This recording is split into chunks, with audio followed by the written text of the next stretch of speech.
Hello friends, to eight सरकारी में आपका स्वागत है। जीएस के नए समय में मैं शुक्ला आपका स्वागत करता हूं और आशा करता हूं कि आपकी पढ़ाई अच्छी चल रही होगी और अपने आने वाले एग्जाम के लिए आप अच्छे से प्रिपेयर हो रहे हो। हमारी जो क्लास चल रही थी प्राचीन भारत में, प्राचीन भारत में हम लोगों ने ब्राह्मण साहित्य पढ़ रहे थे, है ना। साहित्य के अंदर हम लोग ब्राह्मण साहित्य के बारे में पढ़ रहे थे।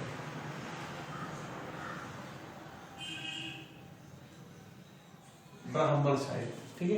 ब्राह्मण साहित्य में हम लोगों ने उपनिषद, वेद, वेदांग, छंद, है ना। उपनिषद, वेद हो गया, वेदांग हो गया, छंद हो गया, चौपाई हो गया, है ना, महाकाव्य हो गया, ये सारी चीजें हम लोगों ने पढ़ ली, ठीक है। महाकाव्य के अंतर्गत हम लोगों ने दो सबसे बड़े महाकाव्य पढ़े थे, महाभारत और रामायण, है ना। इन दोनों में अंतर ये है कि महाभारत की रचना जो थी हमारे वेद व्यास ने की थी और रामायण की रचना महर्षि वाल्मीकि ने की थी। तो वाल्मीकि इसमें आंसर होगा। आप लोग गलती से भी तुलसीदास मत कर देना, क्योंकि तुलसीदास ने रामचरितमानस लिखी थी। महाभारत में जो है, महाभारत को हम लोग सत सहस्त्री संहिता कहते हैं। सत सहस्त्री संहिता कहते हैं। सत सहस्त्री संहिता इसमें क्यों कहते हैं? क्योंकि महाभारत में वर्तमान में 1 लाख से अधिक श्लोक हैं, ठीक है। वर्तमान में महाभारत में कितने श्लोक है भाई? 1 लाख से अधिक श्लोक हैं। लेकिन अगर बात किया जाए तो पहली बार जब महाभारत लिखा गया था तो उसका नाम जय संहिता था, है ना। जय संहिता था और उसमें लगभग 8800 श्लोक थे। 8800 श्लोक थे उसके, तब उसका नाम जय संहिता था। तो यहां से प्रश्न ये पूछा जाता है कि महाभारत का पुराना नाम क्या था? तो आपका आंसर होगा जय संहिता। इसके बाद 8800 से उसमें श्लोक और बढ़ाए गए तो लगभग ये 10,000 के ऊपर पहुंच गए। लेकिन वर्तमान में जो हम लोग महाभारत देख रहे हैं या महाभारत पढ़ते हैं वर्तमान में, तो इसमें 1 लाख से अधिक श्लोक है। इसलिए हम इसको सत शास्त्री संहिता के नाम से जाना जाता है। और इसकी जो रचना हुई थी वेद व्यास ने आज से लगभग 400 ईसा पूर्व पहले की थी। आज से 400 ईसा पूर्व पहले की थी। 16 महाजनपदों के अंतर्गत कुरु और पांचाल वगैरह जो आते थे वो महाभारत के अंतर्गत ही आते थे। इसके बाद रामायण की अगर हम लोग बात करते हैं तो रामायण में महाजनपद काल का जो कौशल था, कौशल साम्राज्य था, वो महाभारत के अंतर्गत आता था। महाभारत में शुरुआत में लगभग 6000 श्लोक थे। शुरुआत में 6000 श्लोक थे। फिर रामायण की बात कर रहे हैं, फिर इसमें बढ़कर 12000 हुए और वर्तमान में लगभग 25000 श्लोक रामायण में संकलित है। रामायण हमारा एक आदि काव्य है। इसमें हिंदू, यवन आदि का वर्णन किया गया है। महाभारत में भी हिंदू के साथ साथ यवन, शक वगैरह उस समय के जो राजा थे उनका वर्णन किया गया है, ठीक है। और इसमें इसके बाद आते हैं पुराणों। पुराण की संख्या 18 है, ठीक है। पुराणों की संख्या कितनी है? 18 है। और इसकी जो रचना है वो 3री शताब्दी से 4थी शताब्दी के बीच के अंतर्गत आती है। एक अमर कोश है ना। अमर कोश में पुराणों में 5 विषय बताए गए हैं। अमर कोश ग्रंथ है, उसमें पुराणों के 5 विषय बताए गए हैं। इसके बाद है मार्कंडेय, ब्राह्मण, वायु, विष्णु, भागवत और मत्स्य पुराण प्राचीन पुराण है। इसमें मत्स्य पुराण सबसे प्राचीन पुराण के नाम से हम लोग इसको जानते हैं, ठीक है। और ये सबसे प्राचीन और प्रामाणिक भी है। मत्स्य पुराण, वायु पुराण और विष्णु पुराण में पुराने राजवंश का हम लोग अध्ययन करते हैं। इसमें आप लोग लिख लो मत्स्य पुराण, विष्णु पुराण आदि में प्राचीन राजवंशों के बारे में, प्राचीन राजवंशों के बारे में जानकारी मिलती है। जानकारी मिलती है, ठीक है। वर्तमान में 18 पुराण हैं। अमरकोश विषय में, अमरकोश में पुराणों के 5 विषय बताए गए हैं। पुराणों के 5 विषय बताए गए हैं वर्तमान, ठीक है। और सबसे पुराना मत्स्य पुराण है। सबसे पुराना कौन है भाई? सबसे पुराना हमारा जो है वो मत्स्य पुराण है, ठीक है। तो पुराणों के बारे में इतनी जानकारी हम लोगों ने सीखी थी। इसके बाद आता है मौर्य वंश के लिए विष्णु पुराण, ठीक है। इसमें भी एक प्रश्न आ जाता है। तो देखो, मत्स्य पुराण, विष्णु पुराण में प्राचीन राजवंश के बारे में जानकारी मिलती है, जबकि और वर्तमान में 18 पुराण है। और अमर कोश एक ग्रंथ है, उसमें पुराणों के 5 विषय बताए गए हैं। सबसे पुराना अपना मत्स्य पुराण है। इसके बाद हमने अभी आपको ये बताया कि जो विष्णु पुराण है उसमें प्राचीन विषय की जानकारी मिलती है। तो इसके अंतर्गत हमारा आ जाता है मौर्य वंश के लिए विष्णु पुराण। विष्णु पुराण में मौर्य वंश, विष्णु पुराण में मौर्य वंश, ठीक है। विष्णु पुराण में हमारा आ जाता है मौर्य वंश। मत्स्य पुराण में सातवाहन तथा शुंग वंश, सातवाहन तथा शुंग वंश,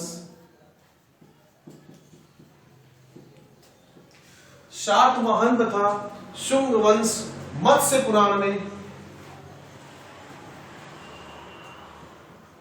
मत्स्य पुराण में उल्लेखित है।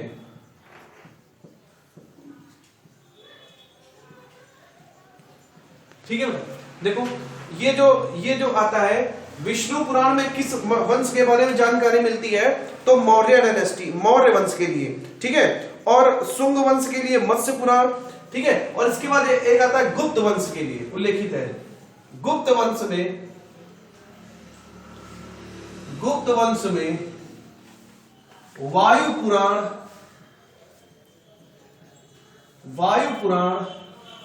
की बात की गई है, ठीक है। अब देखो 3 प्रश्न यहां से आ जाते हैं। विष्णु पुराण में मौर्य वंश, सातवाहन में मत्स्य पुराण, विष्णु पुराण में मौर्य वंश और मत्स्य पुराण में शुंग वंश और वायु पुराण में गुप्त वंश आ जाता है, ठीक है। 3 इंपॉर्टेंट क्वेश्चन पूछे जाते हैं और कभी कभी इसमें सुमेल करने के लिए भी आ जाता है। विष्णु पुराण जो है उसमें किस वंश की जानकारी मिलती है? मौर्य वंश की, ठीक है। मत्स्य पुराण में जो मत्स्य पुराण जो सबसे पुराना है उसमें सातवाहन तथा शुंग वंश की जानकारी मिलती है, जबकि गुप्त वंश के बारे में वायु पुराण में देखने को मिलता है, ठीक है। इतनी सारी जानकारी आ गई। तो देखो इसका मतलब क्या हो गया कि इस प्रकार ब्राह्मण साहित्य में,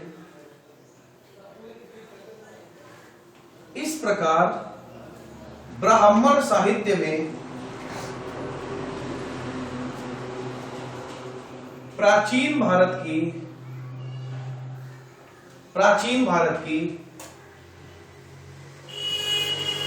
राजनैतिक, सांस्कृतिक विरासत के बारे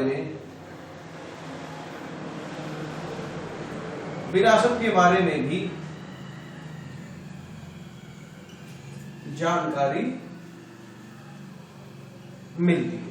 इन सब प्रश्नों से देखने में ये आता है कि जो हमारा ब्राह्मण साहित्य है, ब्राह्मण साहित्य में जो पुराना वाला भारत, प्राचीन भारत है, उसमें देखो मौर्य वंश के बारे में क्या है भाई? मौर्य वंश के बारे में चंद्रगुप्त मौर्य हो गया, अशोक हो गया, है ना। तो उसके बारे में जानकारी। अब देखो उस जानकारी क्या है? मौर्य वंश की राजनीतिक स्थिति क्या थी, है ना, सांस्कृतिक स्थिति क्या थी, ठीक है। तो ये सारी उसके बारे में विष्णु पुराण में बताया गया है। और शुंग वंश के बारे में मत्स्य पुराण में, और मत्स्य पुराण में शुंग, पुष्यमित्र शुंग। हमने आपको जब आगे पढ़ाएंगे तो पुष्यमित्र शुंग के बारे में बताएंगे कि पुष्यमित्र शुंग सबसे पहला तो ये पतंजलि के समकालीन थे, ठीक है। और इन्होंने जो था अश्वमेध यज्ञ शुरू किया था। याद रखना 2 अश्वमेध यज्ञ पुष्यमित्र शुंग ने कराए थे। लेकिन अगर ये क्वेश्चन आ जाए कि ये प्रश्न पूछे गए कि अश्वमेध यज्ञ किसने सबसे ज्यादा किसने कराए हैं, तो गौतमी पुत्र सप्तकर्णी, गौतमी पुत्र सप्तकर्णी ने सबसे ज्यादा युद्ध अश्वमेध यज्ञ कराए हैं। उसके बाद नंबर आता है पुष्यमित्र शुंग का। पुष्यमित्र शुंग एक ब्राह्मण वंश का मतलब उसने नींव डाली थी शुंग वंश की। मत्स्य पुराण में इसकी जानकारी मिलती है। तो ये सब चीजें अगर आप देखो तो आपको कंक्लूजन यही निकलता है कि ब्राह्मण साहित्य के अंतर्गत भी प्राचीन भारत की राजनीतिक सांस्कृतिक विरासत के बारे में जानकारी मिलती है। अब जैसे विष्णु पुराण में हम लोग मौर्य वंश की चर्चा करते हैं, तो मौर्य वंश में ही मेगस्थनीज आएंगे, है ना। मेगस्थनीज जब आए तो उन्होंने भाई इंडिका लिखी, तो इंडिका में उन्होंने इंडिया के बारे में बताया कि भारत की उस समय स्थिति क्या थी। अब चूंकि ये यूनान से आए थे, है ना, और यूनान से कैसे आए थे, आपको हमने बताया था कि चंद्रगुप्त मौर्य ने सेल्यूकस निकेटर की जो पुत्री थी कार्नेलिया, चंद्रगुप्त मौर्य ने सेल्यूकस निकेटर की पुत्री कार्नेलिया से शादी की थी। सेल्यूकस निकेटर कौन था? सेल्यूकस निकेटर जो सिकंदर था उसका एक सेनापति था, ठीक है। सेल्यूकस निकेटर था थल सेनापति और निर्याकस था जल सेनापति। ये दोनों सेनापति किसके थे? सिकंदर के। तो सिकंदर जब भारत विजय के लिए आया था 323 ईसा पूर्व, जब भारत विजय के लिए 326 में भारत विजय के लिए आया था, 323 में उसकी मृत्यु हुई थी और 351 में इसने जन्म लिया था। तो उसने क्या किया, बिहार में जब गया ये, तो चंद्रगुप्त मौर्य के शासनकाल में ही इन्होंने भाई गुप्त, चूंकि ये गुप्त का समकालीन था, है ना, नंद का, घनानंद का समकालीन था सिकंदर। तो घनानंद के बारे में जब जानकारी इसको मिलती है तो उसके बाद वहां पे ये सिकंदर बिहार में विजय करने के बाद आगे बढ़ता है। लेकिन जहां जहां ये विजय सिकंदर ने की थी तो वहां वो अपने एक सेनापति को बैठा देता है, सेनापति को रोक देता है कि तुम यही शासन करो, हम आगे चले। चूंकि ये भारत विजय के लिए निकला था, फिर ये आगे चला जाता है। आगे भाई झेलम नदी के किनारे पोरस से इसका युद्ध होता था और उसी युद्ध में ये इतना बेटा परेशान हो गया। हालांकि जीता तो था ही सिकंदर, इतना ये जीतते हुए भी हार गया था, ठीक है। तो उसकी बात चर्चा हम लोग सिकंदर के बारे में एक दिन पूरा सेशन ही सिकंदर के बारे में कर लेंगे। आपको सिकंदर की पूरी हम छठी पसंदी बता देंगे। और उसके बाद उसने किया क्या, सेल्यूकस निकेटर को बिठा दिया बिहार में। सेल्यूकस निकेटर को जब बैठाया तो चंद्रगुप्त मौर्य और सेल्यूकस निकेटर में आपस में जब लड़ाई हुई, युद्ध हुआ, तो चंद्रगुप्त मौर्य ने सेल्यूकस निकेटर को हरा दिया। उस समय उस युद्ध में सेल्यूकस निकेटर के साथ उसकी पुत्री कार्नेलिया भी थी। और जब सेल्यूकस निकेटर युद्ध हार गया और भाई बंदी बना लिया गया चंद्रगुप्त मौर्य के द्वारा, तो उसने एक शर्त पर उसको छोड़ने को बोला कि भाई कब कैसे छोड़ोगे आप? तो चंद्रगुप्त मौर्य ने कहा अपनी लड़की से भाई शादी करा दो। उसी वक्त उनकी शादी हुई थी, भाई शादी हो गई तो वो भाई ससुर दामाद हो गए। सेल्यूकस निकेटर चला गया यूनान और कार्नेलिया के साथ चंद्रगुप्त मौर्य यहीं रहने लगा, ठीक। और मौर्य वंश अपना राजा बन गया, रहने लगा। बहुत दिनों के बाद जब सेल्यूकस निकेटर को अपनी पुत्री की याद आई तो यूनान से उसने एक व्यक्ति को भेजा जिसका नाम था मेगस्थनीज। मेगस्थनीज चंद्रगुप्त मौर्य के दरबार में आता है और यहाँ की उसने, अब चूंकि बिहार बौद्धों का एक बहुत ही अच्छा स्थल है, तो जैसे ही मेगस्थनीज बिहार आया तो मेगस्थनीज ने बिहार की सांस्कृतिक, राजनैतिक, आर्थिक विरासत को देखकर और उसने बड़ा वो मंत्र मुग्ध हुआ। सेल्यूकस निकेटर ने बोला था आप वहां जाएंगे और हमारी बच्ची जो भी है उसकी हालचाल बताकर वापस आ जाएंगे। लेकिन भाई ये हालचाल बताकर इसने दूसरे सैनिक को भेज दिया, यूनान खुद यहीं रुक गया।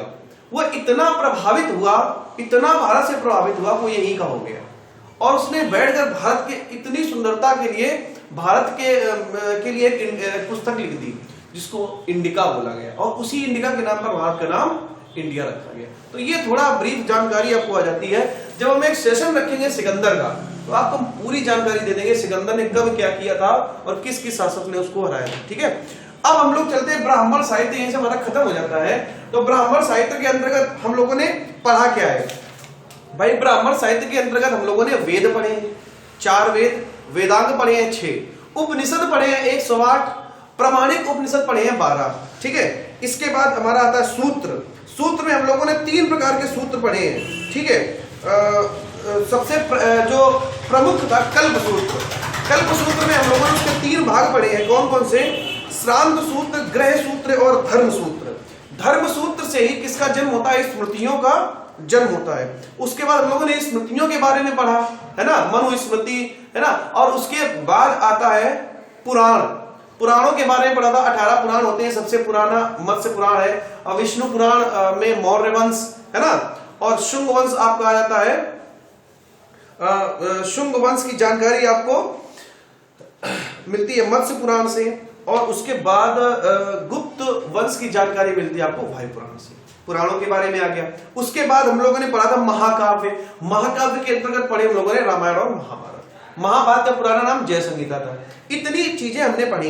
ये तो ब्राह्मण साहित्य हो गया। अब हमारा इसके बाद वाला जो सेशन आता है ब्राह्मणोत्तर साहित्य।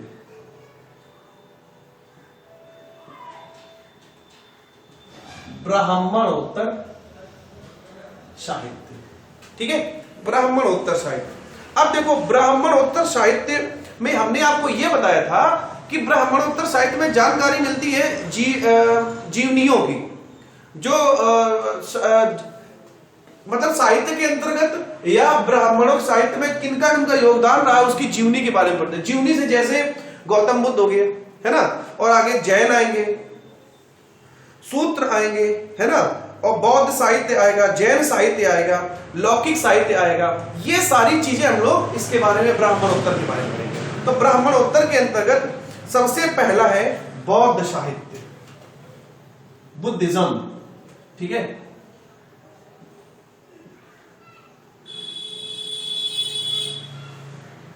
बौद्ध साहित्य, बौद्ध साहित्य, ठीक है, बौद्ध साहित्य।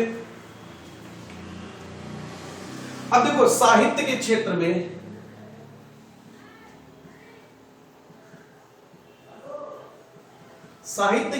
में बौद्ध साहित्य का विशेष योगदान है,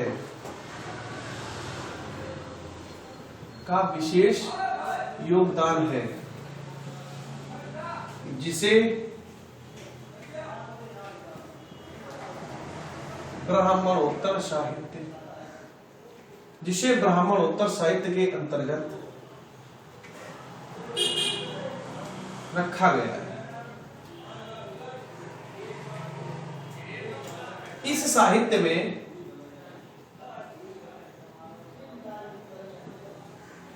महात्मा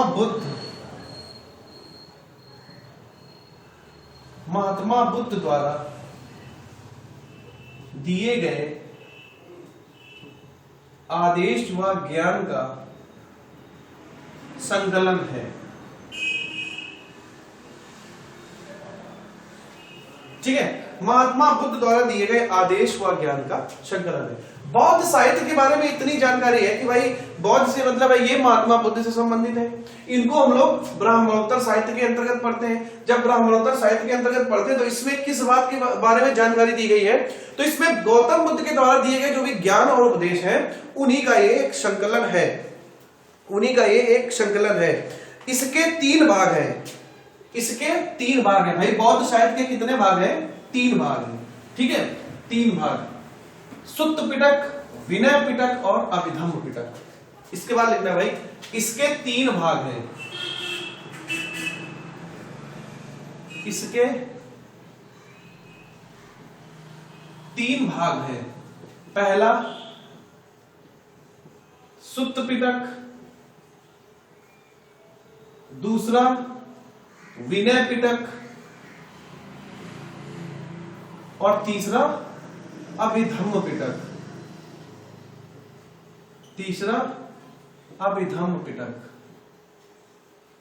ठीक है, सुत्त पिटक, विनय पिटक और अभिधम्म पिटक। तो ये जो तीनों पिटक, देखो वन लाइनर क्वेश्चन इसमें कैसे पूछा जाता है, पिटक शब्द किस धर्म से संबंधित है? तो पिटक धर्म किससे संबंधित है भाई? बौद्ध धर्म से। ठीक है, पिटक धर्म बौद्ध से संबंधित है।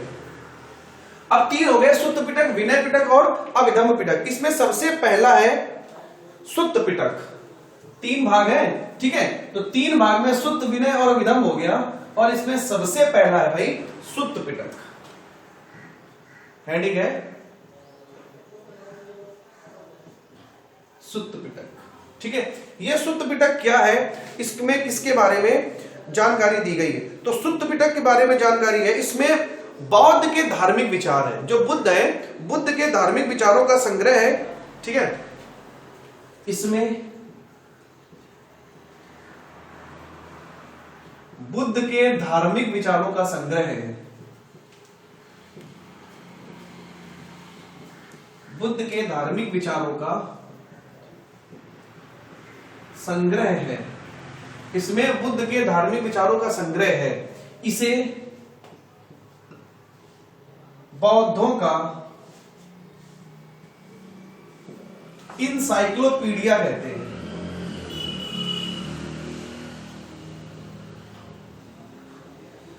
इसे बौद्धों का इनसाइक्लोपीडिया कहते हैं। ठीक, इसे बौद्धों का इनसाइक्लोपीडिया कहते हैं। बहुत अच्छा प्रश्न है। सुत्त पिटक से 2 प्रश्न पूछे जाते हैं। कौन कौन से? बौद्धों का इनसाइक्लोपीडिया किस पिटक को कहते हैं? सुत्त पिटक। दूसरा, इसमें सुत्त पिटक में किसकी जानकारी दी गई है? तो बुद्ध के धार्मिक विचार। भाई याद रखना, ये धार्मिक विचार, बुद्ध के धार्मिक विचार। ऐसा कौन सा पिटक है जिसमें बुद्ध के धार्मिक विचारों को संकलित किया गया है? सुत्त पिटक। ऐसा कौन सा पिटक है जिसे बौद्धों का एनसाइक्लोपीडिया कहते हैं? सुत्त पिटक। इतनी बात समझ में आ गई बेटा? ठीक है, अब सुत्त पिटक के बाद आता है विनय पिटक। ठीक है, दूसरी हेडिंग डालो बेटा, विनय पिटक। सुत्त पिटक के बाद आता है विनय पिटक, नंबर 2। ठीक है, विनय पिटक। तो विनय पिटक में जानकारी मिलती है बौद्धों के नियम और कानून, बौद्धों के नियम व कानून के बारे में बताया गया है।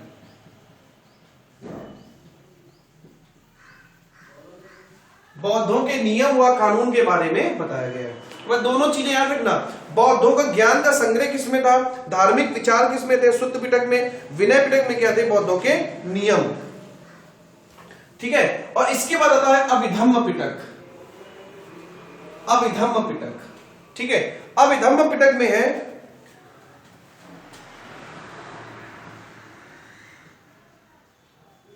अभिधम्म पिटक। ठीक है, अभिधम्म पिटक। तो अभिधम्म पिटक में क्या है? बौद्ध साहित्य का विवेचन, बौद्ध साहित्य का विवेचन की विवेचना, बौद्ध साहित्य की विवेचना। इसी को हम लोग बोलते हैं दार्शनिक सिद्धांत। इसी को हम लोग क्या बोलते हैं? दार्शनिक सिद्धांत। क्या बोलते हैं भाई? दार्शनिक सिद्धांत। अभी यहां से प्रश्न देखो, 1 लाइनर एग्जाम के लिए यहीं से प्रश्न उठते हैं। वह कौन सा पिटक है जिसे बौद्धों का एनसाइक्लोपीडिया कहते हैं? सुत्त पिटक। किस पिटक में बौद्धों के दार्शनिक सिद्धांत को बताया गया है? अभिधम्म पिटक। ठीक है, और बौद्धों के नियम और कानून किसमें बताए गए हैं? विनय पिटक में। ठीक है, विनय पिटक में। तो 3 पिटक आपके ही हो गए, सुत्त पिटक, विनय पिटक और अभिधम्म पिटक। ठीक है, तीनों पिटक आपके बारे में है, सामने है। अभिधम्म पिटक दार्शनिक सिद्धांत, विनय पिटक जो है, विनय पिटक हमको ये बताता है नियम कानून, और बौद्धों के विचारों का संग्रह है सुत्त पिटक में। ठीक है, सुत्त पिटक में। अब देखो ये पिटक होते क्या है, त्रिपिटक होते क्या है? जो बुद्ध की शिक्षाएं थी। त्रिपिटक की परिभाषा अगर आपको लिखनी है, त्रिपिटक, यही तो हमने पढ़ाया त्रिपिटक। त्रिपिटक, ये भी प्रश्न पूछा जाता है कि त्रिपिटक या सिर्फ पिटक बोल देगा, शब्द किस धर्म से संबंधित है? तो वह बौद्ध धर्म। त्रिपिटक का मतलब होता है कि बौद्धों की शिक्षा के बाद, बौद्धों ने ना, ये बौद्धों में तो सारे बुद्ध अनुयायी आ जाएंगे। बुद्ध की शिक्षाओं को, बुद्ध की शिक्षाओं को 3 भागों में 3 भागों में बांटकर उसको संकलित रूप देना त्रिपिटक कहा गया।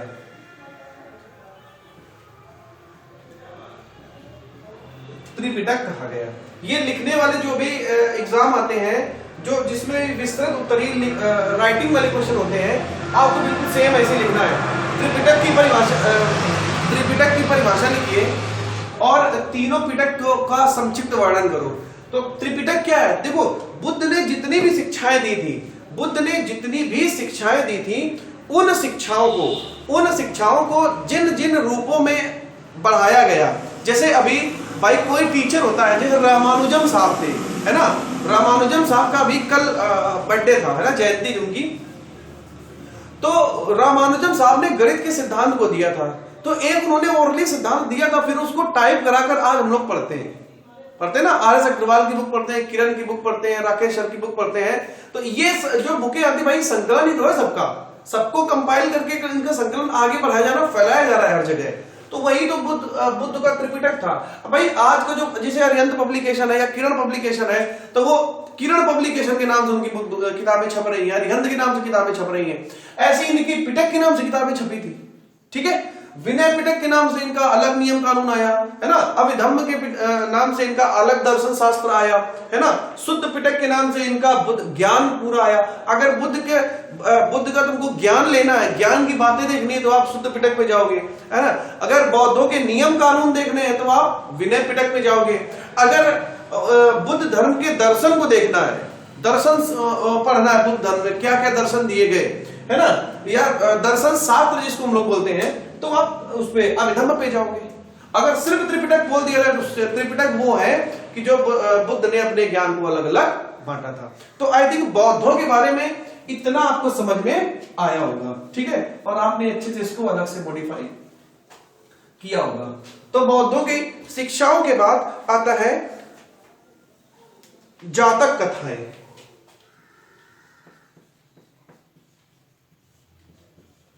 जातक कथाएं, ये जातक कथाएं क्या होती है ना। जातक कथाएं, तो जातक कथाएं याद रखना, बौद्ध के के जीवन पहले की जीवनी घटनाएं, बौद्ध जीवन के पहले की घटनाएं क्या कहलाती हैं? जातक कथाएं, ठीक है।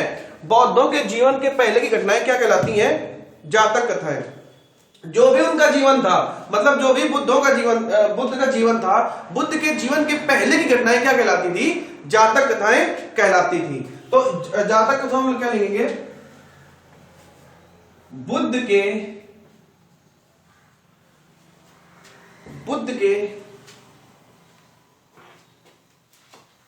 जीवन की पहली घटनाएं, बुद्ध के जीवन के पहले की घटनाएं जातक कथाएं कहलाती थी।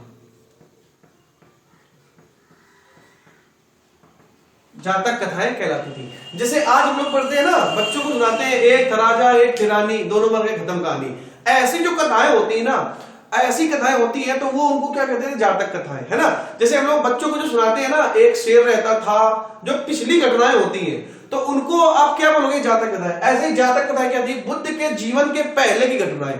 मतलब सिद्धार्थ जब बुद्ध बने थे, है ना, सिद्धार्थ जब बुद्ध बने थे, तो बुद्ध के बनने के पहले जब सिद्धार्थ वाला जो उनका सेशन था, या जब इनको ज्ञान प्राप्त हो गया था, तो इनके जो पुनर्जन्म की घटनाएं थी, मतलब ये जो जन्म लेने के पहले की घटनाएं थी, दूसरे जन्म की, उनकी घटनाओं को भी इन्होंने बताया था। ऐसा बताया जाता है कि जब बुद्ध को ज्ञान प्राप्त हो गया था, तो इनको पुनर्जन्म के बारे में भी आभास हो गया था। ये अपनी बातें बताया करते थे कि पुनर्जन्म में हम ऐसे थे, हम वैसे थे। तो वो जितनी भी घटनाएं थी, वो जातक कथाओं के अंतर्गत आती थी। तो आज हम लोग सेशन यहीं तक रखते हैं। बौद्धों के बाद हम लोग इसको कल से फिर और आगे से इलेबोरेट मॉडिफाई करके पढ़ेंगे। तब तक भाई चैनल को लाइक से सब्सक्राइब जरूर करें।